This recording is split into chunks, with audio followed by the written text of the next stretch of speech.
반갑습니다. 오랜만에 캠퍼스에 복귀하니까 좋네요. 근데 우리 김은구 대표님 설명을 잘 들으셨는데 김 대표님도 지금 모발이 위태로워 보이죠. 상당히 이제 젊으신데, 근데 강연하러 온 교수는 아예 없어요. 그래서 지금 우리 학부생들이 공포를 느끼시면 안 됩니다. 여기서 열심히 하면 저렇게 된다, 이렇게 생각하지 마시고 우리는 특별한 아픔이 있는 것이고 여러분 모발과는 관계가 없습니다. 그래서 특히 이 학부생들이 많이 우리 트루스 포럼에 가입해 주시고 뜨겁게 활동해 주시면 감사하겠습니다. 그래서 제목이 지금 F학점인데 이게 F학점 주면 안 돼요. 왜냐하면 재수강할 가능성이 크기 때문에 가급적 D를 줘야 됩니다. 그래서 내보내야 되는데 이게 지금 심각한 상태입니다. 그러니까 우리 김은구 대표도 얘기했지만 이 트루스 포럼의 첫 강연이 이게 한일 관계인 이유가 있어요. 왜냐하면 이제 우리 젊은이들은 국제적인 감각, 안목을 갖고 살아야 돼요. 그러니까 제가 연구하면서 늘 고통스러웠던 게 뭐냐면 소도 한 번 빠진 구덩이는 안 빠진다며. 근데 우리는 계속 반복해요. 그래서 대량으로 죽어요. 고통을 당하고. 그러면서도 정신을 못 차려요. 그래서 why? 도대체 왜 그럴까? 이거를 저는 이제 본질적으로 생각했어요. 그래서 친일파로도 몰리고 그래서 이것도 강연하면 또 친일파 되는 거 아니에요?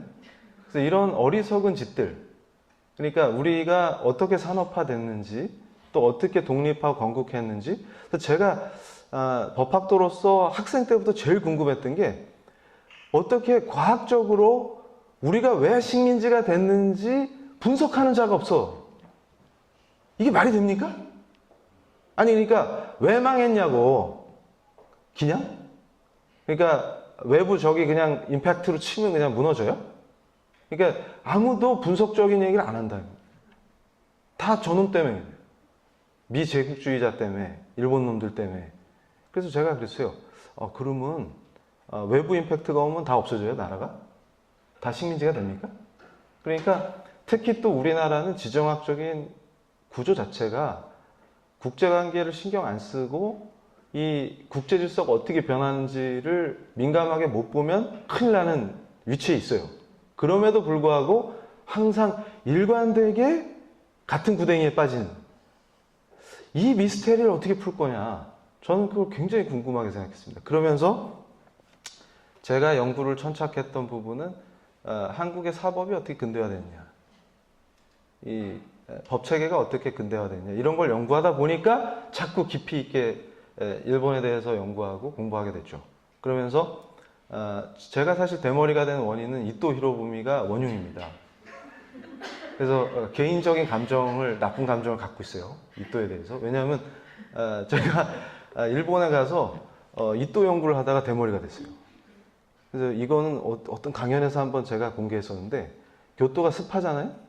그래서 어쨌든 타키 가츠히로 교수하고 나중에 이제 친하게 됐는데, 그분이 이제 일본의 유명한 이토 전문가인데, 저는 그것도 궁금했어요. 그러니까 누군가가 정확하게 이토에 대해서 설명하는 사람이 없어요, 한국에서. 막 여기저기서 떠들긴 하는데, 그러니까 안중근 의사한테 총 맞아 죽은 거 말고는 스토리가 없어요. 근데 우리 한국의 법제나 여러 가지 이 관행이나 이런 것들에 영향을 많이 줬단 말이에요. 그래서 제가 제일 코미디가 뭐였냐면, 제가 학생 때 이거 진짜 코미디다 이렇게 생각했던 게, 다들 일제 잔재를 청산하재, 그래놓고 영향은 안 받았대, 일제한테. 이게 무슨 말이에요? 아니 영향을 받아야 잔재가 남지, 잔재는 있는데 영향받은 적이 없대. 말이 되는 얘기예요 이게? 그래서 이런 농담 같은 얘기를 학자라고 하는 사람들이 하고 있는 거예요. 이게 무슨 상황이냐. 그래서 내가 잠정적으로 생각한 게, 이렇게 이런 자세로 살아오니까 같은 구덩이에 매번 빠지는구나. 그리고 그냥 생각 없는 대중이 죽어나가는 거야. 그 민중을 아낀다는 자들이 오히려 민중을 죽음의 길로 몰아넣는구나. 그걸 알게 됩니다. 그래서 이제 그러면 어떻게 해야 되냐 도대체, 그겁니다. 그래서 지금 제목이 뭐예요? 새로운 세계 질서인데, 제가 깜짝 놀랐어요.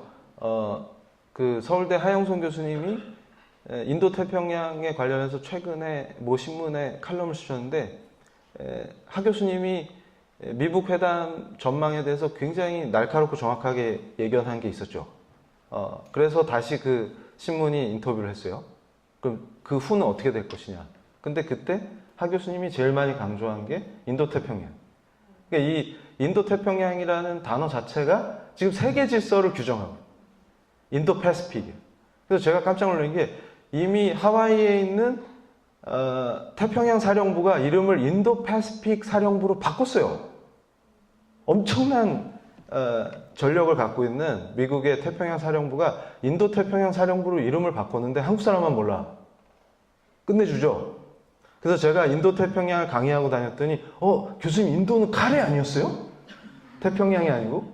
그러면 이게 또 우리 죽으러 가는 거예요 지금. 그러니까 이게 뭘 의미하느냐. 세계가 판이 바뀌고 있는데 지정학적으로 항상 중요하고 세계 질서에 의해서 영향을 받는 우리는 별 관심이 없대. 인도는 카레고, 그죠? 그래가지고 이 구조 안에서 우리가 앞으로 어떻게 될 것이냐. 다음 페이지. 네. 땡큐. 그래서 제가 그 공교롭게도 판문점 선언 나온 다음 날이 4월 28일이었는데 서울에서 국제 컨퍼런스를 열었어요.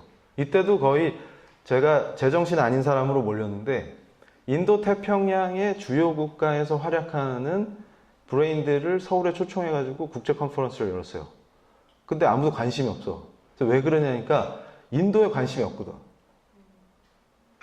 그러니까 뭘 하는지를 몰라. 그래서 깨어있는 크리스찬 청년들만 이 얘기를 들었어요. 그래서 굉장히 중요한 컨퍼런스였는데 다 관심이 없어요. 그래서 왜 관심이 없을까 했더니 인도 태평양하고 나하고 뭔 상관이요? 이렇게 된. 오 마이 갓.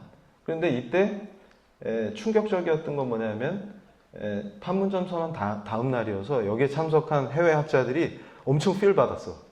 그래서 평소 나랑 미리 사전 조율할 때보다 더 흥분해서 얘기를 많이 하셨는데 제가 제일 주목했던 두 가지 발언이 있습니다. 뭐냐면 호주에서 온 크리스토퍼 교수가 강조한 게 일본과 호주가 얼마나 강력하게 미국을 서포트하면서 인도 태평양 전략이 만들어지고 있는데 그 중에서 일본이 얼마나 중요한 역할을 하느냐 이런 문제였습니다. 그리고 두 번째는 베트남 교수였어요. 베트남에서 오신 분이 늘 강조하는 게 뭐냐면 우리는 친미를 해서 살아남는다가 베트남의 전략이다. 왜냐하면 중국을 견제하고 이 베트남의 독립성을 유지하고 중국은 주변국을 괴롭히는 나라예요. 남중국해에서 주변국 괴롭힌 거 알죠? 그래서 우리 졸업생 섬균이 왔네. 네. 우리 졸업생이 지금 이 부산대 로스쿨에서 열심히 공부하고 있는데 옛날에 제 제자들이 상도 받았어요. 이거 국제법 그 컴페티션 나가가지고 그때 내가 지도 교수였는데 뭐였냐면 중국이랑 필리핀이 싸운 거 가지고 국제재판소에서 이겼다며 필리핀이. 그랬더니 중국이 뭐라 그랬어요? 우리는 원래 국제법 신경 안 쓰는 나라다. 배째라가 아니라 등 따라 이러고서 여기다 군함 왕창 갖다 놨죠. 인공섬 더 강화시키고. 그런데 그 필리핀하고 중국이 법정에서 다툰 그 판결이 우리에게 주는 시사점이 뭐냐, 이게 이제 우리 학생들이 들고 나간 연구 내용이었는데 아주 잘 썼어요, 애들이. 그래가지고 상도 받고 그랬는데 중요한 건 뭐냐면 베트남이 느끼는 위협의식. 그러니까 역사적으로 대대로 중국의 공포를 받고 그 다음에 중국에 의해서 자주권을 뺏긴다. 그러니까 제가 한미동맹을 얘기하면서 얘기하는 게 거짓말하는 자들이 꼭 뭐라 그러냐면 미국 때문에 자주권이 없어. 그 얘기예요. 그러면 미군이 철수하면 우리가 열나 자주적으로 살 수 있겠죠. 가까이 중국이 있는데. 필이 안 오세요? 반응이 없어. 매우 우울하다 그 말입니다. 그러니까 우리가 자주를 확보할 수 있는 이유는 미국과 동맹관계에 있기 때문이다. 제발 거짓말 좀 하지 마라. 제발 좀. 그런데 베트남은 똑똑해가지고 역사적으로 중국한테 하도 많이 당해갖고 이제는 미국을 등에 업고 중국을 견제해서 자주권을 확보한다. 그 얘기입니다. 그래서 지금 미국에 협력하면서 경제적으로도 엄청난 번영을 누리고 있죠. 그래서 저 때 참석했던 저 하 박사님이 뭐라고 얘기하셨냐면 자기는 아무리 생각해도 한국이 이해가 안 간다. 한국은 한미동맹을 바탕으로 발전한 나라인데 왜 그 기반을 허물지 못해서 안달이지? 자기는 이해를 못하겠다. 오히려 충격적이에요. 베트남은 직접 전쟁을 했죠, 미국하고. 그러니까 제가 얘기하는 게 뭐냐면 외교라든가 안보라든가 이런 문제를 얼마나 실리적으로 또 얼마나 국민의 이익과 나라의 번영을 위해서 판단하느냐, 이게 굉장히 중요한 문제라는 겁니다. 근데 우리는 어떤 식으로 해요? 철저하게 지금이 우리가 주자성리학이 지배하는 나라입니까? 이념적으로 하죠. 그리고 상황이 허락을 해줘야죠. 또 이런 얘기하면 큰일 나죠. 한국에서는 김정은 욕하면 안 되죠. 제가 몇 번 떼지라고 그랬다가 엄청 비난을 받았는데 한 나라의 지도자를 떼지라 그러면 됩니까? 근데 맨날 뭐 트럼프 대통령이랑 뭐 다른 대통령은 욕 잘하대. 그러다가 김정은을 건드리면 안 돼. 한국에서는. 이런 이상한 상태에 놓여 있다. 뭐냐? 그러면 김정은이 인정한 행위만 해야 됩니까, 우리는? 그래서 또 수석 대변이라고 그러니까 또 난리가 났어. 그래서 저도 기분이 나빴습니다. 수석은 빼라. 그냥 대변인. 너무 높여줬다. 그런 거죠.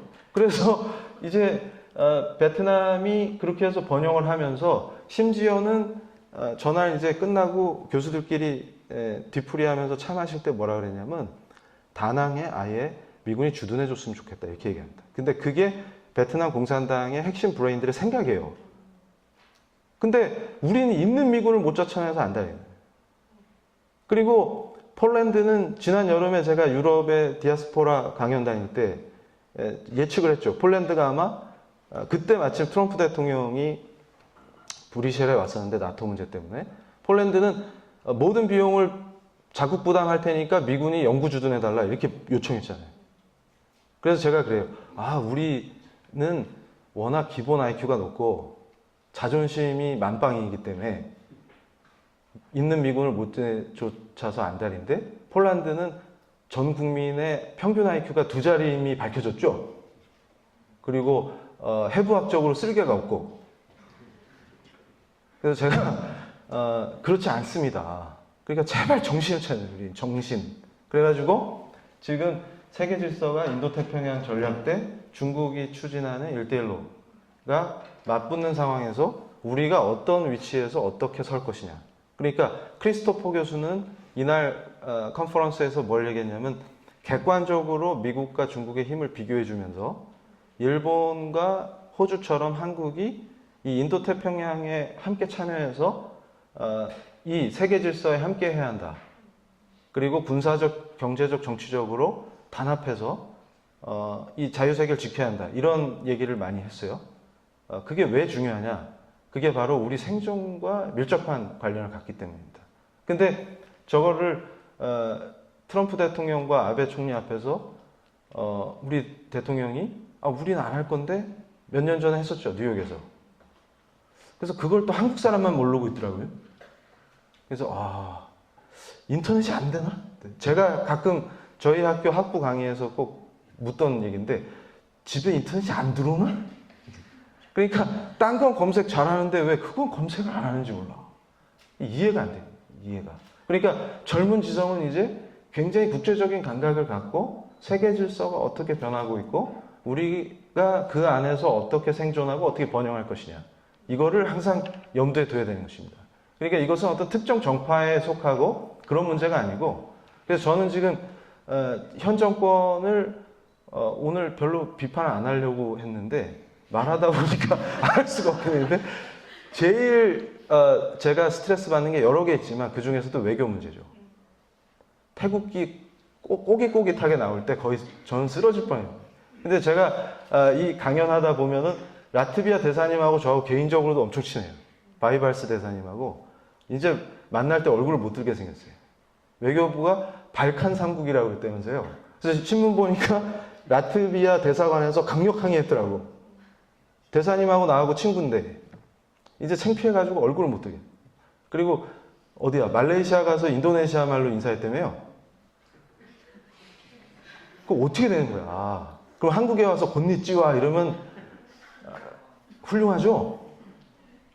그래서 저는 상당히 걱정하고 있습니다. 이게 외교가 중요한데 특히 한국이 지정학적인 구조 때문에 급변하는 세계 질서에서 어떤 위치를 가지고 어떻게 움직이느냐가 우리 생존과 번영에 직결되는 문제인데 외교부를 그 모양으로 만들면 어떻게 하란 말인가? 매우 슬퍼지는 것이죠. 다음 페이지. 그래서 저는 이제 일본과의 관계를 주목합니다. 그러니까 지금 우리가 건국 이래로 일본과의 관계가 최악의 상태에 빠졌는데 어쩌다 이런 상황이 벌어지냐. 이게 인도태평양 전략과 무관하지 않다. 저는 그렇게 봐요. 왜 그러냐면 이 이념 중심의 사람들은 어떻게 생각하냐면 아주 간단합니다. 사고방식이 진짜로 그래? 이러는데 내가 더 잘 알겠어요? 그 사람들이 더 잘 알겠어요. 그 사람이 누구야? 말을 헷갈리게. 그러니까 제 얘기는 뭐냐면 제가 이쪽 분들을 많이 접했기 때문에 그 심플한 내구조를 잘 이해한다 그 말이에요. 그러니까 설마 이런 얘기 좀 하지 마세요. 네? 그러니까 설마면은 광화문에서 무슨 김정은 환영단이 나오겠어요? 설마 했었지? 진짜 나오니까 기분이 어떠세요? 꽃돼지 환영단? 이런 거 하면? 그러니까 그게 착시 효과입니까? 서울인지 구분이 돼요? 그 현수막 같은 거 보면? 그리고 저 사람들이 제정신일까? 이런 생각이 들죠? 그러니까 그렇게 이데올로기는 무섭습니다. 한번 사람을 혼을 빼놓고 장악하면 그렇게 돼요. 그런데 제가 볼 때 왜 일본을 자꾸 공격해서 반일 감정을 부추기냐? 이게 굉장히 심각한 전략의 하나다. 뭐냐면 한미일 삼각동맹 구조가 굉장히 중요합니다. 아시아의 평화에서. 그러니까 우리가 지금 북핵 문제를 얘기할 때도 북핵 문제가 제대로 잘 풀려나가려면 일본의 협력이 매우 중요해요. 그리고 일본의 역할도 중요하고. 근데 한일이 절대 화해할 수 없는 완전히 강렬한 적이 될 때 미국이 원하는 인도태평양 전략에서 구멍이 납니다. 그리고 우리가 배제될 위험성이 있죠. 그래서 하용성 교수님이 뭐라고 지적하셨어요? 북한은 자발적으로 고립됐는데 우리는 그냥 고립된다. 그러니까 하는 짓마다 고립이야. 거기다가 일본하고 최악의 상태를 만들어 놓죠. 근데 이걸 기뻐하고 노리는 자들이 있다는. 그 노리는 자들의 생각은 뭘까요? 간단합니다. 중국 공산당과 김정은 독재 체제가 아까 우리 김은구 대표가 얘기한 것처럼 반일륜 범죄 집단이 어부지를 얻는 거죠. 한국하고 일본이 결합을 못하면 반사이익을 누가 얻냐? 그 두 세력이 얻어요. 그러니까 무슨 얘기냐면 그리고 한미동맹도 위험해집니다. 여러분이 착각하는 게 한미동맹의 구조 자체가 우리와 미국과의 관계로만 되지 않아요.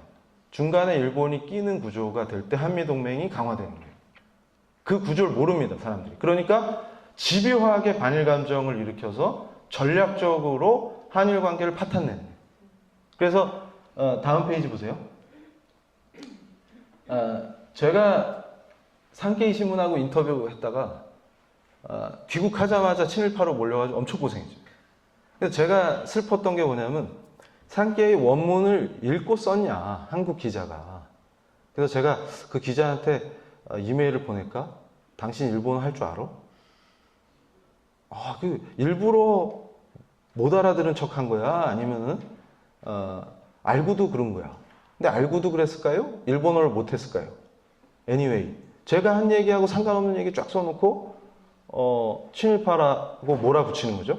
근데 신기한 건 뭐냐면 저 때 활동이 뭐였냐면 우리 기독교계의 시민단체 대표들을 인솔해서 제가 가가지고 산케이 측하고 만나갖고 산케이 간부들이 감동을 했어요, 우리한테. 왜 감동을 했냐면 진솔하게 대화하니까. 그러니까 제가 먼저 인터뷰를 하고 그랬더니 인터뷰 내용이 좋으니까 대담회를 하고 싶다. 그러니까 한국의 시민들이 어떤 생각을 갖고 있는지 알고 싶다. 그래서 대담회를 했어요. 끝나고서 산케이의 편집 책임자가 저한테 뭘 약속했냐면 이제 한국에 대해서 부정적인 논조로 기사를 쓰지 않겠다. 이렇게 약속을 했어요. 그분들이 너무 감동을 해가지고. 그래서 제가 뭘 강조했냐면 한일은 친구다. 근데 왜 산케이냐? 산케이를 나쁘게 얘기하는 사람들이 많은데 산케이 신문이 출발했던 거는 공산주의와 싸우기 위해서 시작했어요. 그래서 우리 대한민국의 시민들도 이제 공산주의와 싸워야 되기 때문에 산케이와 함께 할 수 있다. 그랬더니 이제 이분들이 전략적으로 한국을 포기하는 쪽으로 생각을 하는 거예요. 그러니까 일본의 보수가 한국을 포기하는 쪽으로 가면 위험해집니다, 한국이. 한미동맹도 타격을 입고. 그래서 산케이 측에서 약속을 했어요. 한국 정부는 비판하되 한국 국민들과 한국의 이미지를 훼손하거나 혐한을 일으킬 수 있는 기사는 자제하겠다. 그래가지고 귀국을 딱 했는데 엉뚱하게 문희상 씨가 혜택을 봤어요. 여러분이 직접 검색해 보세요. 문희상 씨가 무슨 발언해서 일본이 뒤집어졌는데 산케이에서 해명 기사를 냈어요. 제가 쓰러질 뻔했습니다. 평소 같으면 산케이가 가장 강력하게 비난했을 텐데 산케이가 해명을 해주고 있는 거예요. 아, 이런 맥락에서 한 얘기지. 너무 흥분하지 맙시다. 이렇게. 그래서 그때 일본에 나랑 같이 갔던 우리 시민단체 대표들이 깜짝 놀랐어요. 그거 보고. 그러니까 무슨 얘기냐면 전후 일본, 그러니까 군국주의 일본이 아니죠. 미국에 항복하고 새롭게 평화헌법 체제 안에서의 일본은 우리의 파트너입니다. 그리고 함께 얼마든지 얘기할 수 있고, 그리고 일본 사람들처럼 약속을 잘 지키는 사람들을 제가 별로 본 적이 없어요. 그래서 제가 한국에서는 구두로 약속하면 안 믿습니다. 근데 일본에서 산케이 신문이 구두로 약속한 걸 철석같이 믿었던 이유는 얘네들이 그 정도 발언하면 반드시 지켜요. 지금도 여러분이 검색해 보세요. 저 때 이후로 산케이 논조가 바뀐 거를 그대로 확인할 수 있습니다. 그리고 제가 하고 있는 L정책연구원이 활동하는 거를 취재하러 나오겠다고 저한테 얘기했었어요. 그러니까 무슨 얘기냐면 얼마든지 한일 관계 개선될 가능성이 있다는 겁니다. 최근에 지금 보시면 곽상도 의원이 문재인 변호사하고 노무현 변호사가 당시 변호사 시절에 친일파 가문을 도와서 승소했던 거, 상속세 면제받는 거, 그거를 지적했죠. 도대체 누가 친일파냐 이렇게 지적했는데 사실 제 개인 관점은 저런 비판을 별로 좋아하지 않습니다. 왜냐하면 그 친일파라고 지목된 그 일가가 진짜 친일이냐 아니냐 이걸 다루기가 굉장히 어려워요. 만약에 일제시대에 일본 가서 공부한 사람, 그 다음에 그때 비즈니스 했던 사람 다 친일파로 몰기 시작하면 끝도 없어요. 그러니까 무슨 얘기냐면 제가 제 사진 옆에 곽상도 의원이 발언한 기사를 왜 옆에 붙여서 소개해 주냐면 그 얘기입니다. 제발 이런 짓거리 하지 말자. 그러니까 박 의원을 비난하는 게 아니고 하도 북한 동포를 돕는 게 아니라 북한 동포들을 괴롭히는 악한 범죄 집단을 돕는 거죠. 김정은 집단을. 그걸 돕자고 하는 자들이 하도 무슨 일본하고 관계 개선만 해보자. 조금만 일본이랑 협력하면 친일파로 몰아대니까 국익에 상관없이 오히려 제가 했던 민간 외교 활동은 우리 대한민국 국익에 엄청난 이익이 되는 거죠. 그리고 장기적으로 한일이 나가야 될 길이고 서로 비난하지 않는 겁니다. 특히 우리 한국과 한국인에 대한 이미지를 좋게 관리해 주는 거를 약속받고 온 게 왜 친일입니까? 외교부도 하지 못한 걸 민간 차원에서 열심히 한 거죠. 그러니까 무슨 얘기냐면 친일과 반일의 이분법으로 제발 이 뇌 구조 심플한 거예요. 아메바 스타일 이거 하지 말자. 그 정치학계의 원로 최장직 교수님도 비판했죠. 3.1절에 문재인 대통령이 한 얘기 같고 제발 이제 관제 민족주의 가지고 선동 좀 하지 마라. 뭐 하는 짓거리입니까 이게 21세기에. 그러니까 그런 걸 보고도 정신 못 차리고 반일 선동에 놀아나는 게 젊은 지성인일 수가 없어요. 이제 정신을 차려야 한다. 그겁니다. 그러니까 제가 곽상도 의원을 두둔하지도 않는 이유가 뭡니까? 그러니까 결국은 자기들이 맨날 친일 타령했는데 결국 그 화살이 자기한테도 가요. 그러면 이때 변호한 사람이 부산하고도 관련된 분입니다. 제가 누구라고 얘기하면 또 복잡해지기 때문에.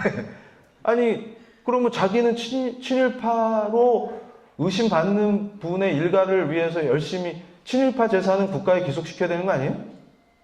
그 재산 지켜주려고 변호사가 열심히 뛰어가지고 승소한 자기들은 뭡니까 그러면? 그러면 자기들 논리대로 하면 얼마든지 친일파로 몰 수 있어요. 그러니까 제가 무슨 얘기를 하려고 하냐면 이런 거 하지 말자는 말이에요. 그걸 갖다가 그 사람 문재인 노무현을 친일파다 이렇게 공격하자는 얘기가 아니라 양 진영 다 이 짓 하지 말자. 그러니까 이렇게 국민을 편가르게 만들고 적대시하게 만들고 거짓말로 부추기고 선동하고 이 짓거리 하지 말자. 그겁니다. 그래서 다음 페이지. 이 프레임 짓거리를 우리가 젊은이들이 현명하게 이거 프레임 짓거리 또 하는구나, 선동하는구나, 이걸 빨리빨리 알아채려야 된다는 거죠. 그래서 두 번째는 뭐냐면 누가 도대체 반일 감정을 부추기냐 이럴 때 간단합니다. 이게 제가 간단데스라고. 이게. 왜냐하면 지금 일본 언론이 제가 여러 차례 강연에서 공개했는데 저는 언론이 쓰기 전에는 말 안 해요. 알고도. 왜냐하면 일본 도쿄도 경찰이 조총련을 수사할 때 다 드러나죠. 그러니까 조총련을 통해서 평양의 225국 대남 공작 기구죠. 저게 이제 이름을 바꿨어요. 최근에 저기서 조총련을 통해서 우리 한국 정치에 어떻게 개입했는지, 어떻게 지령을 보냈는지 이런 게 드러났다. 근데 이게 이 수사를 도쿄도 경찰이 처음 할 때는 이런 거 잡으려고 한 게 아니었어요. 그러니까 조총련이 일본 정부를 상대로 사기를 쳐서 국가 예산을 타내니까 그거 잡으려고 했다가 압수수색하다가 이런 증거들이 나온 것이죠. 그런데 지금 한국에서는 조선일보의 아주 짤막한 기사로만 보도가 됐습니다. 그러니까 제가 당황했던 게 뭐냐면 이게 2016년 보도인데 저 기사를 보고도 국민들이 반응이 없어요. 왜냐하면 구석에 저렇게 조그맣게 나서 반응이 없는 것이냐 아니면 관심이 없는 것이냐, 저는 도대체 불가사의하다. 이게 지금 한국에서 일어나는 현상이 그러니까 우리의 안전과 우리의 삶과 우리의 체제와 이런 것들이 어떤 위협을 당하고 있는데 이렇게 태평하고 관심도 없고 잘 모르느냐, 이게 정말 놀라운 일들이죠. 그런데 보세요. 다음 페이지. 저는 이 문제를 봅니다. 뭐냐면 위안부 문제는 정말 위험하고 다루기 어려운 문제인데 이 위안부 문제를 이용해서 얼만큼 반일 선동을 할 수 있느냐. 그리고 지금도 제가 깜짝 놀란 게 그러니까 수요 집회라든가 소녀상이라든가 이런 얘기하면 또 제가 만고의 역적이 돼서 죽어야 되죠. 그런데 이런 걸 봐야 된다는 거예요. 그러니까 도대체 누가 이걸 강화시키냐. 위안부 할머니들을 위해서 이자들의 진실을 파헤쳐야 돼요. 왜냐하면 맨날 얘기하거든요. 할머니들이 이제 연세가 많으셔서 어떡합니까? 이렇게 얘기하는데 위안부 문제가 해결 안 되기를 가장 원하는 자들이다. 저는 그렇게 보고 있습니다. 왜냐하면 위안부 문제가 해결이 되면 실제로 이자들이 이제 더 이상 가장 강력하게 반일 선동할 수 있는 재료가 사라져요. 그러니까 할머니들을 볼모로 잡고서 오히려 할머니들의 권리 실현을 막고 있다. 저는 그렇게 봅니다. 그리고 여기 선동돼가지고 동원되는 우리 청년들 생각해보세요. 제가 기가 찼던 게 영하 10도가 넘는 날 서울에 일이 있어서 갔더니 노숙을 하고 일본 대사관 앞에서 손가락이 얼어서 부러질 것 같은데 청년들이 그러고 있어요. 그래서 제가 그 청년들한테 물어봤습니다. 야, 너희들 왜 이 추위에 이렇게 떨고 있냐 했더니 애들이 자부심에 가득 차서 악한 일본과 싸우고 있습니다. 그러냐? 그래서 제가 그랬어요. 뭐 때문에 싸우는데? 위안부 문제 때문에. 그래서 그러면 니들 그 타네무라 문서라고 아냐? 들어봤냐? 했더니 예? 단무지는 아는데요. 타네무라는 들어본 적이 없는데요. 그러니까 제가 충격을 받아요. 도대체 뭐냐 이게 도대체. 이 정신 나간 짓의 핵심이 뭐냐 이게. 그래서 일본은 한 번도 사과한 적이 없지 않습니까? 헐. 그러니까 제가 꼭 얘기하는 게 뭐냐면 야, 너 친구랑 싸웠는데 친구 사과가 마음에 안 드는 거랑 사과를 안 한 거랑 다르지. 그러면 일본 측에서는 그러더라. 어떻게 사과하면 니들이 만족하겠냐 이렇게 묻던데. 사과 몇 번 하지 아세요? 그러면 이렇게 반론했고 사과했는데요? 그러면 진정한 사과가 아니었다? 그럼 했네. 아까 안 했다며. 한 번도 한 적이 없다며. 했네 그러면. 진정하지 않아서 화가 났으면 진정하게 해라 이래야지. 그래서 제가 이 문정권이 하는 짓을 보면서 얼마나 기가 차냐면 전 정권에서 위안부 합의를 했죠. 근데 선거 때는 뭐라 그랬어요? 집권하자마자 파기할 것처럼 큰 소리 쳤죠. 파기했습니까? 안 했죠? 그리고 뭔 짓을 해요?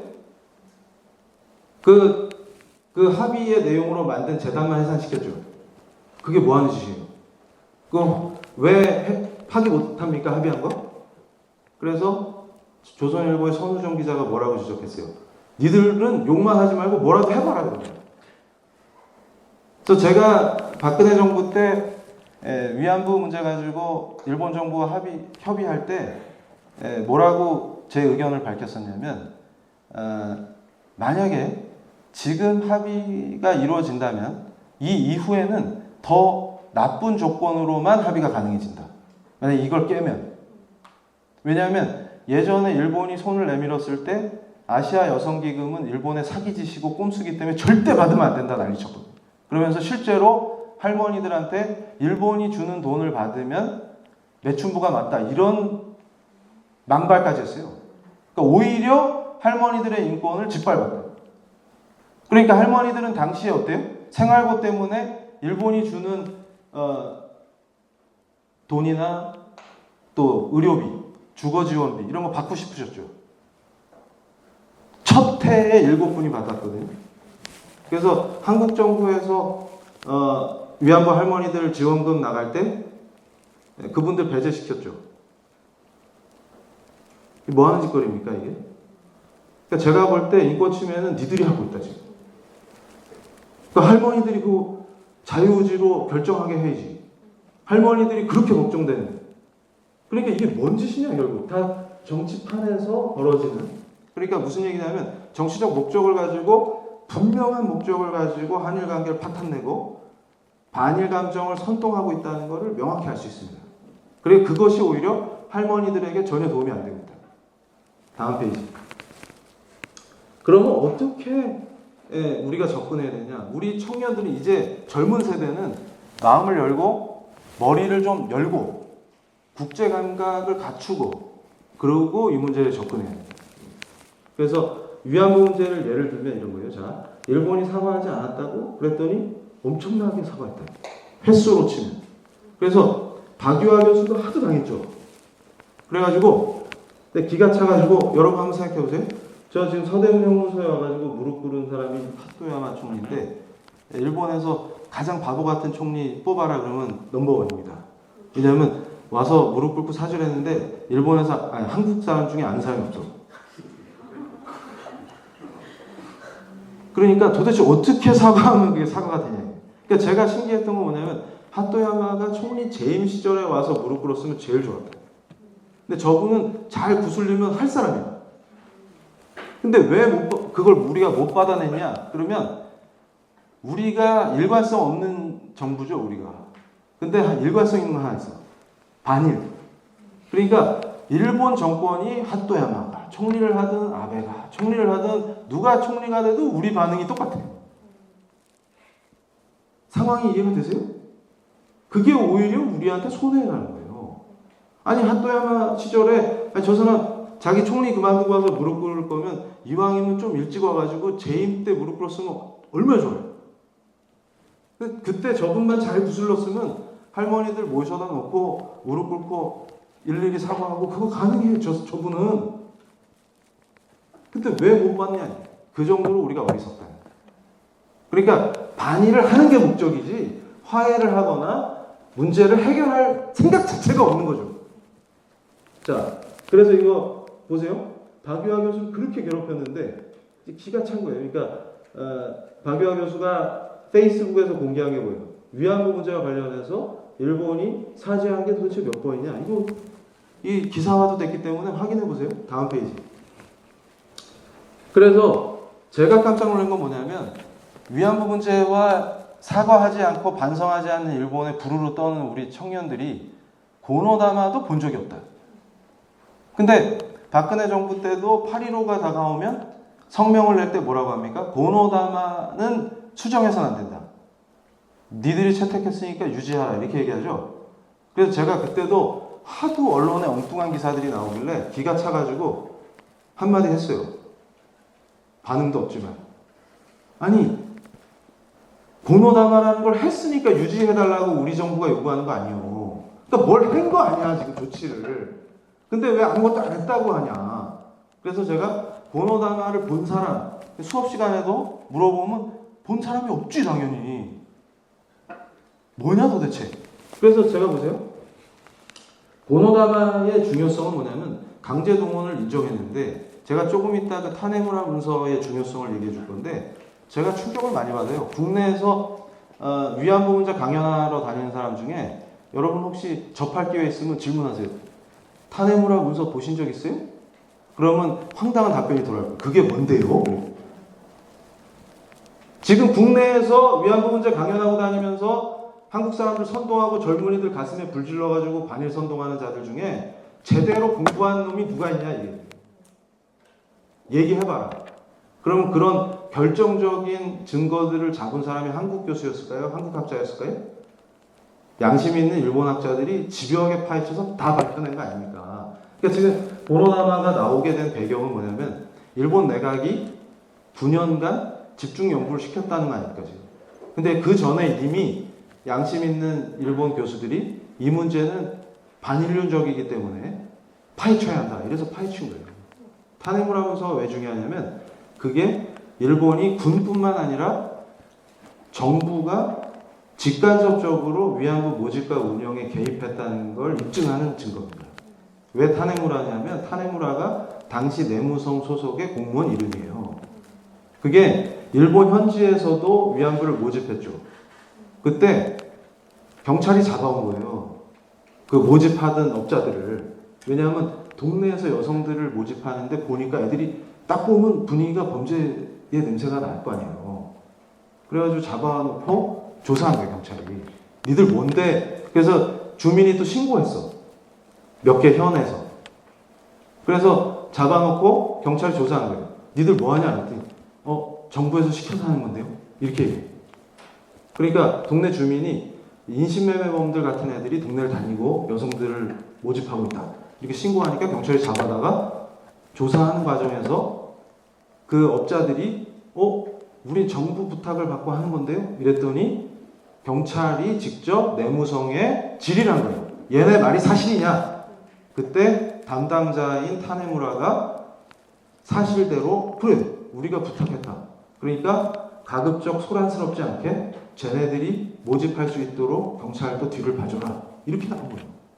그런데 중요한 건 뭐냐면 일본 학자들이 밝혀낸 게 타네무라 문서뿐만 아니라 자, 위안부 피해자들을 모았어요. 그러면 해외로 옮기려면 외무성이 개입하지 않으면 못합니다. 그러니까 무슨 얘기냐면 군이나 우리로 치면 국방부죠. 방위성만 개입한 게 아니라 일본의 주요 관원들, 그 다음에 정부 부처가 개입해서 모집하고 위안소를 운영하는 데 개입했다는 것을 결정적으로 일본 학자들이 증거를 찾아서 입증했어요. 근데 이거를 아시아 여성기금에서 집성이라는 이름으로 자료를 다 정리해서 출판까지 했습니다. 지금도 제가 보니까 몇몇 사기꾼들이 인터넷 검색해보세요. 마치 새로 나온 문서인 것처럼 거짓말을 하고 사기를 쳐요. 그러면서 사실관계와 매우 다른 얘기를 하면서 영웅이 되려고 합니다. 근데 그걸 또 언론에서 영웅처럼 써줘요. 이런 구조가 맞물려 돌아가는 거예요. 그러니까 제가 일본 학자들하고 얘기할 때는 창피해서 얼굴을 들지를 못합니다. 한국에서 또 이런 얘기 나왔다며. 근데 또 우리가 한국 언론을 신뢰할 수가 없죠. 하도 거짓말을 해야 되니까. 근데 그걸 또 일본어판은 왜 냅니까 또? 우리끼리 바보짓 하고 말지. 그걸 또 왜 알려줘 또? 우리 바보다 이거를. 그러니까 얼굴을 들 수가 없대요. 도대체. 그래가지고 그런 또 사기치면 또 딱 박수 치면서 영웅이다. 안중근 의사 다음에 열사시에요. 뭐 이러고 하죠. 그래서 우리가 살 길은 뭡니까? 이런 바보짓에서 벗어나요. 굉장히 냉철하고 정확하게. 그러니까 일본과 우리가 교섭을 하고 디베이트 할 때도 사실관계에 기초해서 정확한 증거를 가지고 우리가 이익이 되는 방향으로 일본이 따라오게끔 협상하는 게 이게 외교술이지. 이제 이해가 되시죠? 그러니까 제가 강조하는 건 뭐냐면 친일을 하자 이 말이 아니고 우리 젊은이들이 이제는 시대가 바뀌었으니까 제발 국제 감각을 갖추고 정확한 팩트에 근거해서 논쟁하고 협상하고 이렇게 가야 된다. 그래서 여기서 시간 많이 끌면 안 되니까 고노다나의 훌륭한 점은 뭐냐면 우리가 외교적으로 굉장히 승리를 거둔 거예요. 우리가 한 일도 사실 별로 없어요. 일본 학자들이 다 깔아준 거에 숟가락만 얹었대. 그래가지고 위안부 문제 열혈 투사인 척하는 분들이 제가 보면 막 우스워요. 어이구 교수님 그러면 그 시간에 연구를 좀 하시지. 공치느냐고 시간이 없었대요. 대부분. 근데 이제 일본 애들이 다 정리해놓고 밝히고 하면은 그거 번역해서 풀어먹으면서 세상에 저런 안중근 같은 분이 있었네. 이게 우리 실정이라고. 근데 제발 이런 거에 좀 선동 좀 되지 말자. 그래서 제가 항상 그래요. 검색이 안 되냐? 아시아 여성기금 홈페이지에 자료 다 알려준다. 봐라 좀. 누가 했는지도 좀 보고. 다음 페이지. 그래서 제일 장난 잘 치는 게 강제 동원하고 강제 연행 갖고 장난치. 일본이 강제 동원을 인정한 적 없다. 그리고 이번에 또 부정했다 이런 식으로 거짓말하는 거예요. 근데 강제 동원하고 연행이 개념이 달라요. 개념이 다르다고. 그러면 의무 복무할 때 우리 군인들이 강제 연행되죠? 부산역 앞에서. 동원되지. 예비군이 원해서 갑니까? 안 돼. 예비군 훈련이 즐거웠나 봐요. 오랜만에 내부 생활. 저도 되게 슬펐습니다. 왜냐하면 제가 회심한 다음에 원래 대학원생은 8시간으로 때울 수 있었는데 박사 논문 쓸 때 딱 수료하고 공백 기간에 불려갔어. 그런데 성경책 갖고 하니까 목사님들이 날 째려본. 왜냐하면 법사 예비역인데 밤에 계속 성경책 읽고 있으니까. 그래가지고 매우 슬펐습니다. 그래가지고 저는 이 아픈 추억이 있기 때문에. 근데 좋았던 거는 다음날 아침에 군대리아를 줬어요. 그래서 추억의 군대리아를 먹으면서 슬픔을 달랬습니다. 그랬더니 자꾸 신부님이 나한테 말을 걸어가지고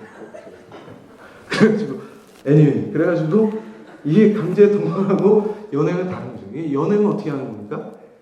그러니까 여러분 생각해보세요. 점령지에서 전쟁 중이에요 지금.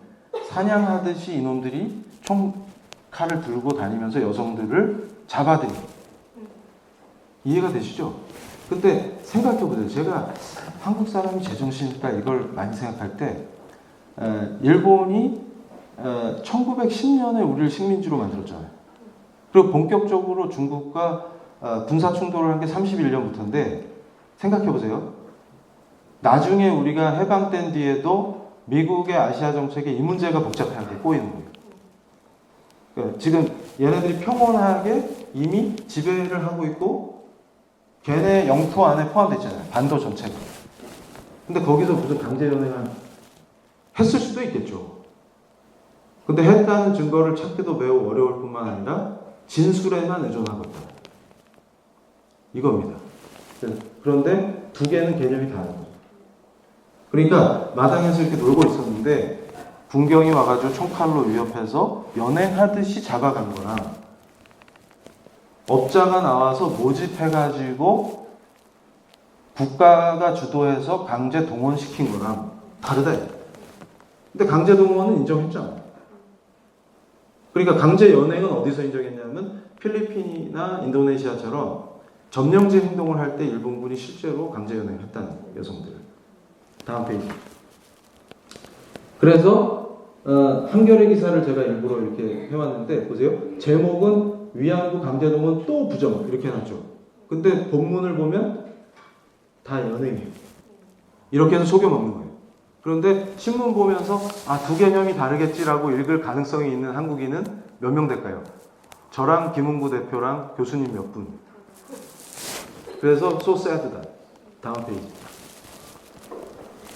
그래서 제가 박유하 교수님 편드는 게 아니라 엄청난 피해를 입으셨는데 소송당하고. 그래서 제가 이게 되게 슬펐던 게 뭐였냐면, 사실 박유하 교수님께 좀 미안한 거는 저도 이분을 어떤 면에서는 비판했어요. 왜 그랬냐면 이분은 문학 교수님이시기 때문에 감성적인 터치가 들어갔던 책에. 근데 이제 저는 법학자이기 때문에 아주 드라이하게 접근해야 된다고 봤던 거예요. 왜냐하면 이 문제는 역사적으로 피해자들에게 굉장한 상처를 남기는 문제이기 때문에, 그리고 전쟁 범죄고, 이때 이거를 약간 감성 터치하면 큰일 난다, 위험해질 수 있다, 이게 제 생각이에요. 그러니까 아주 드라이하게 감성적으로 접근하면 안 되고. 근데 박 교수님이 문학 교수님이시다 보니까 감성 터치를 한 거예요. 그러니까 당시 위안부 할머니들의 증언을 통해서 감성적으로 접근한 면이 있었어요. 그래서 뭐 일본군과의 사랑 이런 얘기를 넣어놨는데, 저는 그걸 보고 이건 아닌 것 같다. 왜냐하면 이건 감성 터치할 문제가 아니다. 왜냐하면 역사가 매우 복잡하기 때문에 아주 정치적으로나 법적으로 냉정하고 드라이하게 접근해요. 그게 제 생각이에요. 그런데 제가 깜짝 놀란 건 뭐냐면, 프레시안이나 한겨레 기사 검색해보세요. 미국 하원에서 위안부 결의안이 나왔을 때 만세 불렀어요. 실제로 워싱턴 DC에 가서 정대협 인사들하고 할머니들 모시고 가가지고. 근데 친절하게, 제가 번역하면 또 이 교수가 사기쳤다 이럴까봐, 가짜 뉴스의 원조가 한겨레 아니겠습니까? 그래서 그 또 희생양이 될까봐 한겨레가 번역한 것만 인용해요, 지금. 한겨레가 미 하원의 위안부 결의안을 그대로 전문 번역해서 실어놨어요. 자기들 매체에 확인해 보면 돼요. 거기에 뭐라고 나오냐면 정확하게 일본 정부에 의한 강제 군대 매춘 제도인 위안부는 이렇게 나와요. 그런데 박유하 교수 책에 제국의 위안부에 저 단어가 쓰였기 때문에 명예훼손으로 고소당한 겁니다. 지금 이해가 되세요? 그러니까 미 하원이 결의할 땐 거기서 승리했다, 만세 불렀어요. 똑같은 얘기를 박유하 교수가 하니까 박유하 교수가 피소당했다 그 말이에요. 검찰에 얼마나 시달렸습니까? 저 말 하나 때문에. 그러면 미 하원을 엎어야지 가서. 그때 또 왜 만세를 불렀디야? 그러니까 미 하원 결의안 원문도 지금도 미 하원 이 결의안이 나오면 원문을 다 찾아볼 수가 있어요. 그리고 어떤 의원이 주도했는지도 나오고. 그래서 제가 강의할 때도 그거 캡처할 때 이정훈 교수가 또 사기쳤다 이럴까봐 아예 그 사이트 주소랑 같이 캡처해요. 확인해봐라, 이게. 다음 페이지다. 독도 얘기 이거 짧게 할게요. 지금 우리가 얼마나 제정신이 아닌지를 제가 학생들한테 보여줄 때 꼭 얘기하는 건데, 아이고, 이 독도도 문정부 덕분에, 노무현, 문재인 이런 분들 덕분에 뺏기게 생겼어. 멀쩡한 독도도. 그래서 다음 페이지. 이거 보세요. 이런 거 나오면 제가 슬퍼지는 겁니다. 이게 노무현 대통령께서 과거에 일본 측량선이 들어오면 들이받아서 침몰시켜요. 그랬더니 나중에 저게 또 화제가 된 거야. 그래가지고 인터넷에서 누가 찾아갖고 역시 우리의 대통령 그래가지고 진정한 대통령이십니다. 하면서 난리가 났어. 근데 저런 짓거리 하면 우리 김웅구 대표가 국제법 전공이니까 자세한 건 나중에 물어보세요. 저런 짓거리 하면 오히려 독도를 뺏긴다고. 저런 짓거리를 하면 매우 위험해지는 거예요. 그래서 국제사회가 독도 문제를 심각한 분쟁으로 인식하기 시작하면 우리한테 해가 돼요. 국제법적으로. 근데 우리가 열심히 노력해서 분쟁 지역으로 안내를 해주고 있어. 그것도 전 세계를 돌면서. 그래서 제가 예전에 저희 학교 학생이 그런 거예요. 제 수업을 듣다가 흥분해가지고 제가 이제 과거 일본이 했던 잘못들 이런 걸 수업 시간에 이렇게 설명해 줬는데 얘가 저한테 찾아와가지고 제 연구실에 찾아와가지고 교수님 강의를 듣고 결심했습니다. 뭘? 그랬더니 이번 여름방학에 도쿄대학 앞에 가서 진실을 알리겠습니다. 그래서 무슨 진실을 알 건데 독도는 우리 땅이라고요. 그래서 제가 닥쳐라. 그러면서 그 학생에게 뭘 보냈냐면 일본어 학원에 등록해라. 일본어나 공부해라. 일본어나.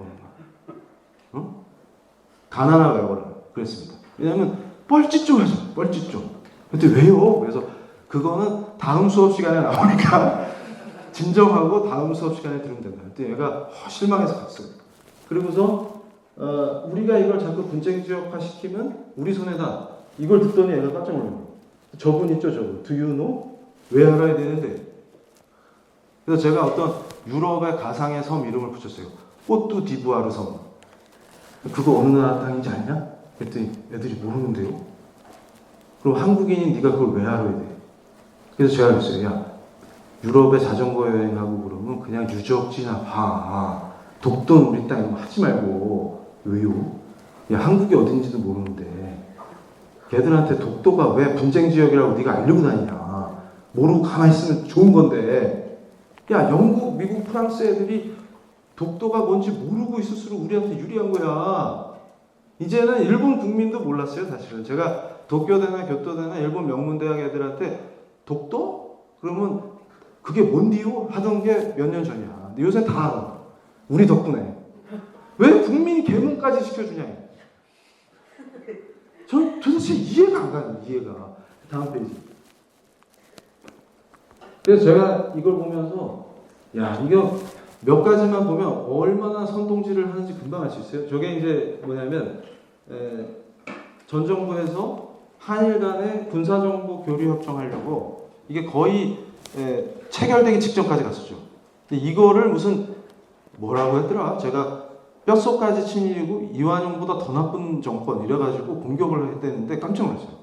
저 때 제가 교토에서 일본 교수들 얼굴을 마주 볼 수가 없어요. 창피해가지고.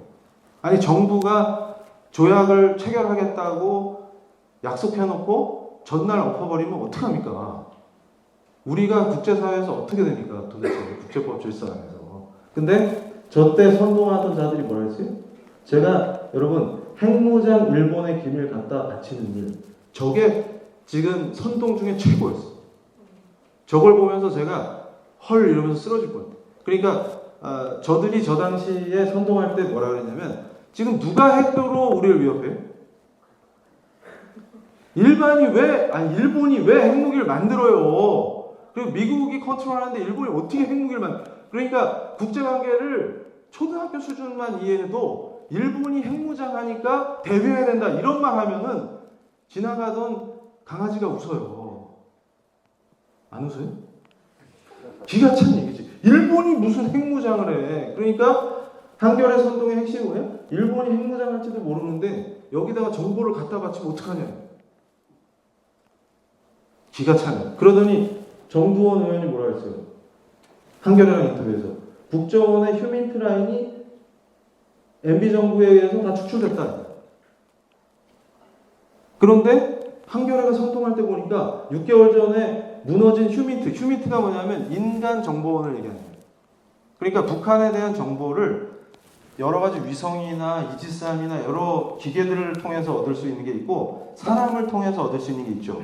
근데 우리는 기계가 별로 없어요. 그러니까 일본이랑 미국이 강하죠. 대신에 우리는 사람 정보가 강하다 이 얘기예요. 근데 6개월 전에 똑같은 신문이야. 6개월 전에 그 휴민트 체계가 다 무너졌다. 망했다. 그래놓고 6개월 뒤에는 휴민트를 일본한테 뺏기면 안 되기 때문에 반대해야 된다. 이렇게 나옵니다. 그래서 제가 그랬어요. 학생들한테 강의할 때 야, 6개월 전에 망가진 휴민트가 금방 복구가 됐네. 야, 그러면 MB 정권이 되게 능력자네. 막 무너뜨렸다, 복구했다, 이걸 6개월씩 막 할 수 있으니까. 이게 말이 되는 얘기입니까, 지금? 근데 이런 거에 속아 넘어가는 바보들이 누구예요? 누구라고 얘기해? 그래가지고, 거기다가 제일 황당한 게 뭐라고요? 지금? 핵무장 일본의 기밀을 갖다 바친대. 아니, 누가 핵무장을 하냐고, 지금. 누가. 그래서 저거 몇 년 뒤에 우리가 그 핵 위협에 강타당하고 있는 거예요, 지금. 저 멍청한 선동에 속아갖고. 다음 페이지. 그래서 시간이 없으니까 제발 그러니까 영토 분쟁 지역이다 이러면 우리한테 불리하다. 그래가지고 예전에 그거 선동도 했었죠. 무슨 독도에다 나무 심자. 그래서 제가 거의 배꼽 빠지는데 독도에다 나무 심고 또 뭘 해요? 그 주민등록 이전하고 그러면 섬이 된다. 그래가지고 예전에 저랑 친한 영국의 국제법 교수가 그 얘기했어요 저한테. 야, 독도에다 갈매기가 알을 낳나? 한국인이 이사 가서 아이를 낳나? 똑같다. 법적으로. 근데 이런 얘기를 한국에서 하면 돌아올 수 없겠지? 그래서 맞다. 돌아올 수 없다. 절대 그런 얘기 하면 안 돼. 우리가 제정신입니까? 근데 멀쩡한 신문사에서 그 운동을 주도했었다니까. 왜 우물을 파지 독도에다가? 다음 페이지. 그래서 제가 이 사건을 언급할 때마다 슬픔에 젖는데, 이 사건은 제가 몸담고 있는 울산과 관련되기 때문에 더 슬픕니다. 이게 뭐냐면 울산 해전 승리를 축하하는 한겨레 기사제목이에요. 그래서 뭔 해전을 했어 우리가 일본하고. 근데 이 사건이 매우 슬픈 사건인데, 일본의 배타적 경제 수역 안으로 우리 어선이 들어가서 조업행위를 했어요. 그러니까 요걸 뭘로 이해하면 되냐면, 지금 서해에서 중국하고 우리 입장 생각해요. 해경하고. 그런데 일본 해상보안청에서 출동을 했단 말이죠. 그랬는데 파도가 그날 많이 쳤다. 그래가지고 공무원 4명이 승선해서 조사하려고 하다가 파도가 센데 우리 배가 아주 대응을 잘했어요. 폭력적으로. 그래가지고 공무원 2분이 바다에 빠졌어. 그리고 2분은 이미 탔어. 이 상태로 도주한 겁니다. 한국 쪽으로. 그러니까 일본 공무원 2명을 태우고 2명은 바다에 빠졌고, 그래서 일본 쪽에서 비난한 게 뭐냐면, 파도가 그렇게 높을 때 잘못하면 그 2분이 사망하실 수도 있다. 바다에 빠졌기 때문에. 그러니까 그 2분부터 구조해야 돼. 아닌가 봐. 일본 놈들이니까 구조할 필요 없죠? 이런 무지막지한 사고방식을 가지고 국제사회에서 무슨 일원이 됩니까? G20 국가 아닙니까? 대한민국이. 그러니까 제가 하는 얘기가 뭐냐면, 어떻게 문재인 집권 2년 만에 G20 의장을 했던 나라가 이 꼬라지로 전락을 할 수 있냐, 국격이. 창피해서 얼굴을 들고 다닐 수가 없어요. 근데 이때는 그 사람 대통령이 아니었으니까 일단 참읍시다. 그러면서 2명을 배에 태운 상태로 도주했는데 울산 앞바다로 도주한 거예요. 그러니까 울산 해경이 출동하겠죠? 그래서 양측이 이렇게 대립하면서 서로 결박하는 거죠. 신풍호를, 어선을. 왜냐하면 못 도망치게. 그래서 우리 외교부랑 일본 외무성이 긴급히 협의해갖고 철저히 수사하겠다 약속하고 일본 법원에 공탁금 걸고 풀려났어요. 그랬더니 이제 뭐냐면 우리 영해를 침범한 일본 배 이래가지고 또 난리 났어요. 근데 국제법상 합법적인 행위를 한 겁니다. 일본 쪽에서는. 그런데 우리 해경이 어떻게 했냐면 조사를 한 게 아니고, 그래서 조업했어요? 아니요. 그때 5방. 그랬더니 이제 경찰 해경에서 나오는 날 만세를 부르면서 시민들이 뭘 했냐면 울산 해전 대승 이래가지고 충무공 이래 최대 대첩이다 이래가지고 울산 대첩이라는 이름을 네티즌들이 붙여줬어요. 그러니까 창피해서 얼굴을 못 들고 다녀요. 그러면 거꾸로 중국 어선이 서해 침입해갖고 우리 해경이 목숨도 잃었죠. 그럼 뭐라고 얘기할 거예요? 그건 무슨 대첩이에요? 중국 입장에서. 우리가 제정신입니까? 그래가지고 저걸 막 너무 기뻐하는 거야. 여기서 저게 대첩이라고 생각하시는 분. 이런 정신 상태로 우리가 국제 질서에서 어떻게 살아나가겠습니까? 그러니까 저는 법학 교수로서 써야 돼요. 이런 얘기하니까 제가 친일파인 게 확실히 드러났죠. 다음 페이지 보세요. 그래서 우리가 이제 이게 마지막 챕터입니다. 팩트에 기반, 팩트에 기반. 자, 다음 페이지. 그래서 라트비아 대사님이 제가 이제 우리 PLI 교육하면서 청년들과 시민들을 위해서 특강을 준비할 때 제가 특별히 모셨어요. 왜 라트비아가 중요하냐면 유럽의 작은 나라지만 역사가 기가 막혀요. 그러니까 아픔이 많아요. 뭐냐면 공산 소련에 점령당했기 때문에 공산 치하에서 산다는 게 어떤 건지 정확히 기억하고 있습니다. 라트비아의 지식인들은 치를 떨어요. 왜냐하면 지식인이 엄청난 학살을 당했어요. 소련 치하에서. 근데도 지금도 정신 못 차리고 한국에서 공산 치하가 어떤 건지도 모르고 까부는 놈들은 반드시 라트비아의 경험을 봐야 합니다. 자유 없어요. 표현의 자유 그런 거 없습니다. 다 죽는 거예요 그냥. 시베리아에 끌려가서. 그러니까 제가 맨날 그러죠. 일본의 과거사 어쩌고 타령하는 자들이 자유시 참변당한 거 러시아에 뭐라고 비판한 적 있어요? 우리 동포들이 강제로 끌려갖고 이주당한 문제 삼은 적 있어요? 중국이 우리한테 역사적으로 얼마나 많은 피해를 입혔습니까? 한 번도 얘기한 적 없죠. 우리가 제정신입니까? 그러니까 라트비아가 하는 얘기가 뭐냐면 전날 강연에서 대사님이 우리 젊은이들한테 국제관계나 국제법을 인식할 때 현명하게 봐라. 나치도 라트비아를 점령한 적이 있어요. 그랬는데 그 전후에 라트비아가 러시아와 독일을 대하는 방식은 매우 다르다 이렇게 표현해요. 왜냐하면 라트비아는 나토의 일원으로 분담금도 많이 내려고 노력하는 나라고 미국과의 동맹과 서방 국가에 끼기 위해서 그래서 라트비아의 정체성을 표현할 때 우린 나토다 이렇게 표현해요. 정확하게. 그러면서 러시아가 언제 위험한 짓을 할지 모르기 때문에 강력한 나토의 연합방위 체계 안에서 견제한다 이렇게 얘기해요. 그래서 독일과 러시아가 다 라트비아에게 피해를 줬지만 역사상 완전 독립을 쟁취한 이후에 독일을 대할 때는 독일은 라트비아에게 많은 유익이 되고 국제법을 잘 준수하는 모범국가로 변신했지만 러시아는 지금도 주변국의 위협이 되고 있다 이렇게 표현합니다. 그래서 다르게 처리한다. 그래서 중국과 일본을 대할 때 한국이 라트비아를 참고하는 건 매우 의미가 있다고 생각한다. 이렇게 얘기해요. 그러면서 저 때 한참 우리가 미군 주둔에 관한 방위비 분담금 가지고 옥신각신하면서 그거 줄이겠다고 설칠 때예요. 그때 라트비아 대사님이 뭐라고 말씀하셨냐면 미국을 위해서 돈을 내는 게 아니라 나토의 연합방위 체계 안에서 라트비아의 안전이 보장되기 때문에 돈을 내는 것이다. 이렇게 표현했어요. 그래서 제가 그랬어요. 대사님 IQ가 2자리죠? 종합검진 때 보니까 쓸개가 없더라고요. 이런 바보 같은 짓을 우리가 지금 하고 있는 것입니다. 그래서 제가 뭘 얘기하냐면 저는 이 가치동맹을 굉장히 중시해요. 왜냐하면 동맹은 가치동맹인데 나토가 영구화되고 있다. 그러니까 지금 이 싸움의 실체가 또 뭐가 있냐면 동맹 영구화로 한미동맹이 넘어갈 것이냐. 그러니까 지금 못 막으면 영구화가 된다는 얘기죠. 그러니까 무슨 얘기냐면 동맹 영구화의 개념 중에 핵심 개념이 그 나라의 정체성을 표현하는 거예요. 그러니까 뭐냐면 나토에 끼냐 안 끼냐가 그 나라의 정체성을 표현하는 것처럼 한미동맹을 하느냐 안 하느냐 인도태평양의 일원으로 끼느냐 안 끼느냐가 대한민국이 어떤 나라인지를 표현하는 게 되는 거예요.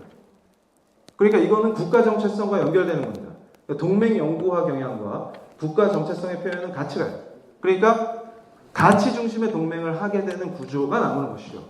그러니까 대한민국의 성격을 표현할 때 우리는 미국, 일본, 호주와 동맹이어야 됩니다. 중국이 아니고. 이해가 되세요? 그 다음 페이지. 그래서 제가 그 활동을 벌이는 거예요.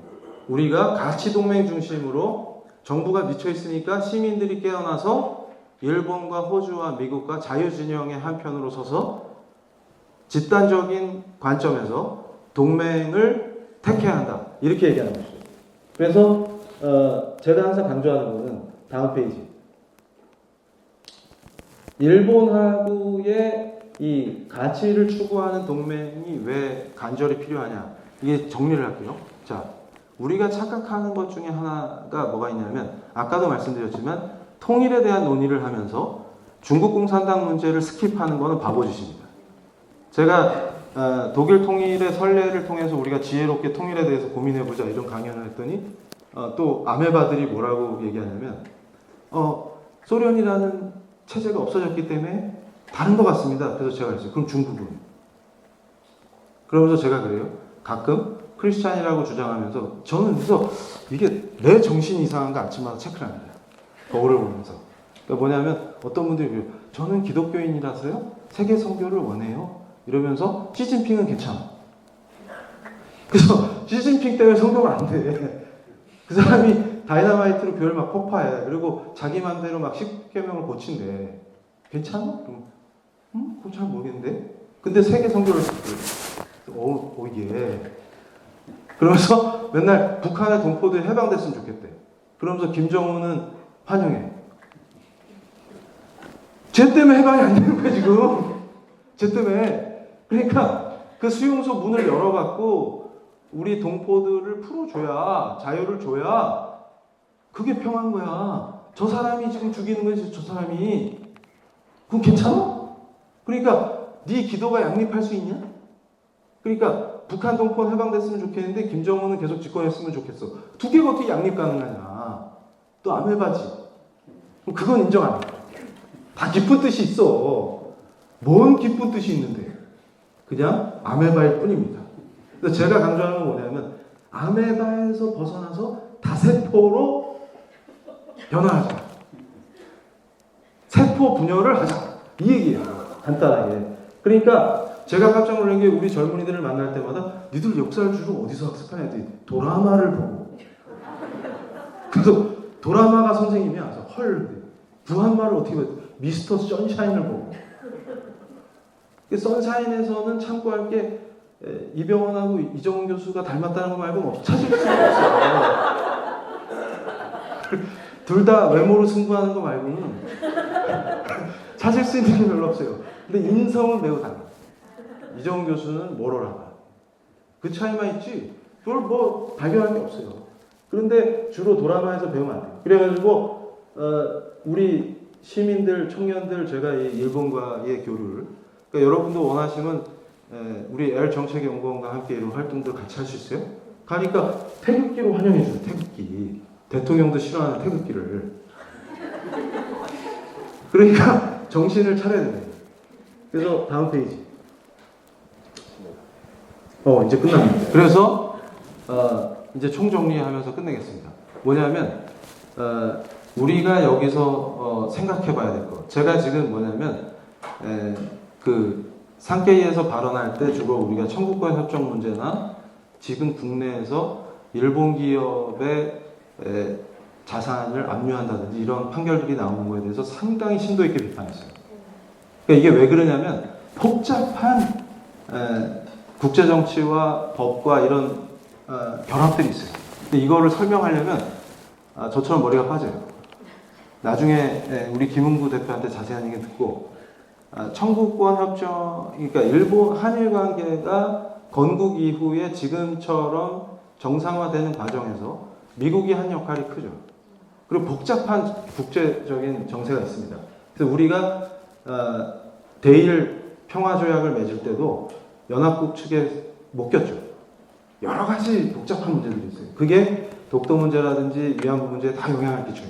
근데 이런 것들을 다 설명하기가 복잡합니다. 그런데 한 가지 명확한 건 뭐냐면 그 복잡한 상황 속에서 일본이 지속적으로 우리와 화해하고 미래로 나아가기 위해서 엄청난 노력들을 해왔다는 겁니다. 그리고 그 노력들은 그냥 말로만 하는 미사여구가 아니라 실질적으로 우리 경제나 우리의 발전에 기여하는 바가 굉장히 컸다는 거예요. 근데 그걸 잊어버렸죠. 그리고 심지어는 많은 일본 인사들이 한국을 위해서 노력했어요. 이런 것들을 잊어서는 안 됩니다. 그리고 특히 여러분들이 일본어만 좀 할 수 있으면 볼 수 있는데 아시아 여성기금 측에서 집성이라고 해서 위안부와 관련돼서 정리해서 출판한 사료는 지금 위안부 연구에 매우 중요한 가치를 가지고 쓰이고 있습니다. 그러니까 일본은 악의 축이다. 이런 식의 단순하고 무지한 발상이 결국 한국을 위험에 빠뜨린다. 그래서 저는 이 강의를 마치면서 뭘 강조하냐면 이제 새롭게 깨어난 젊은 지성은 뭐에 주목해야 됩니까? 미국이 세계 질서를 구성하고 있는 인도 태평양에 관심을 가져야 한다. 왜 인도냐? 중국 공산당을 견제하기 위해서. 우리가 얘기하는 통일도, 선교도 중국 공산당이 지금 같은 독재가 아니라 이들이 종교의 자유를 허용하는 정상적인 민주국가로 변신할 때, 그리고 양당제를 취하건 어쨌든 공산당 일당 독재에서 무너지고 중국 인민들도 표현의 자유와 종교의 자유와 이런 것들을 누릴 수 있는 정상 국가로 됐을 때 우리의 안정적인 통일도 가능하다는 걸 항상 염두에 둬야 합니다. 근데 그걸 생각하지도 않고 지금의 중국, 교회를 다이나마이트로 폭파시키고 종교의 자유, 표현의 자유를 인정하지 않는 그 나라를 따라하겠다고 까불면서 그 나라와 동맹을 하겠다는 정신 나간 집단과는 우리가 분명히 선을 긋고 그들의 악한 방향과 나라의 번영을 위협하는 그런 어리석고 저급한 외교 활동들을 우리가 철저히 견제해야 돼요. 그래서 요미우리 서울지국장 토요우라 국장도 제가 초대해서 우리 청년들한테 직접 직강을 듣게 했는데 토요우라 국장이 뭘 걱정했습니까? 도대체 한국에서 외교부 인사를 만날 수가 없다. 왜냐하면 감시당하기 때문에. 이런 표현을 썼습니다. 외교부 인사들이 감시당하는 게 어디 있습니까? 휴대폰까지 덜덜 떨고 앉아있기 때문에 외신 기자가 만날 수 없으면 어떻게 풀어갑니까, 문제를?